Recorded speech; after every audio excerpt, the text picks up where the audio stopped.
Okay, on the trolley, you can remember the acronym MAILS.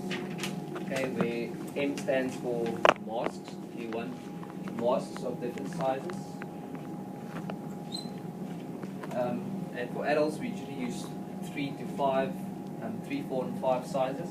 And for pediatrics, you have to have smaller ones available. Right?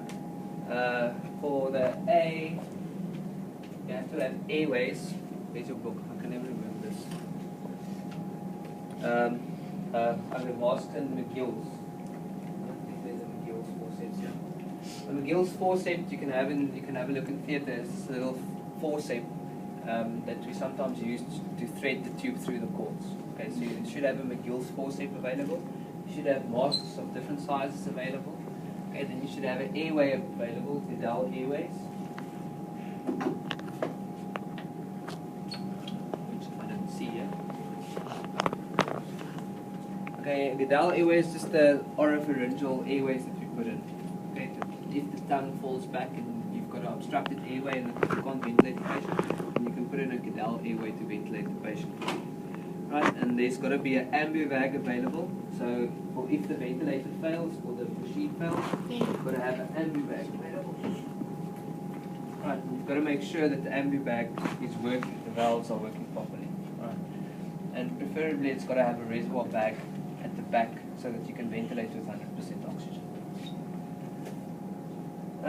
Then your L is going to be a laryngoscope, and you want at least 2 laryngoscopes available.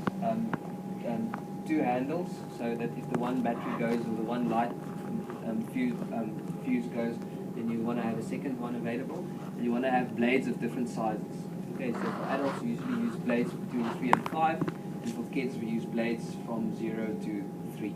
Okay, so you want to have those blades available, and you want to have an LMA available. Okay, so if you fail to intubate, then you can just put in an LMA. Okay, we'll talk about that this afternoon. E stand for your ET tubes, so you should have, for female you should have a 7 available, for a male you should have a 7.5 available, and then you should have a size bigger and a size smaller available, that if the one doesn't fit, then you're going to use the other one. And for kids, you're going to calculate what size ET tube you want to use for them, and you're going to have a size bigger and a size smaller available as well. And then S is for suction and a stilette or a bougie.